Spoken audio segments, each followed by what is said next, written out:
世界攏真注目的川習會，川普甲習近平5月14、15要來會面，雙方要談論的議題嘛，豆豆明朗咯，主要是要講貿易、伊朗甲台灣的問題。社會各界攏真關心川普甲習近平會安怎講到台灣呢？美國有2位智庫專家講，川普應該是袂摕台灣當作是交換的條件。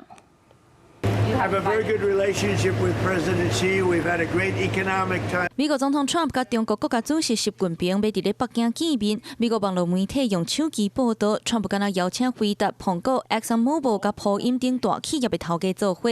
雖然紅點名的公司大部分無評論，不過嘛顯示貿易定就是川習會主題之一。另外就是伊朗的戰事甲台灣議題。正路透社報道，有籌備相關的人士透露，中方私底下一直要求美國調整台獨相關的用詞。所以 Trump 佇咧川習會安怎對待台灣，為會前就受到真濟關注。Can Donald Trump at least in some ways temper Japan's position, or in its own way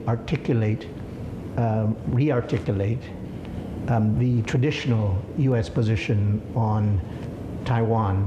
各方的專家對這有無同的分析，有台灣前外交官認為 ，Trump 袂一概甲台灣白拍完，因為即馬抑閣無到關鍵時刻。美國戰略及國際研究中心 CSIS 初即馬替川習會舉辦線頂的記者會 ，CSIS 的中國實力計劃主任林陽佇咧會頂指出，伊希望中國無單純到認為會當用投資協議來交換台灣，嘛無認為 Trump 會用台灣做交換條件。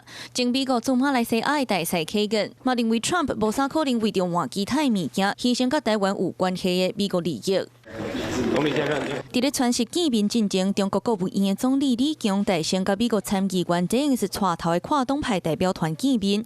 中國官媒報道，李強對 James 等人重申中國對台的立場。看來這場用台灣做主題美中的辯論，免等到川習會就已經開始啊！你好，我是宋彥明。想掌握最及時的新聞資訊嗎？趕緊訂閱、按讚、開啟小鈴鐺，鎖定華視新聞 YouTube 頻道。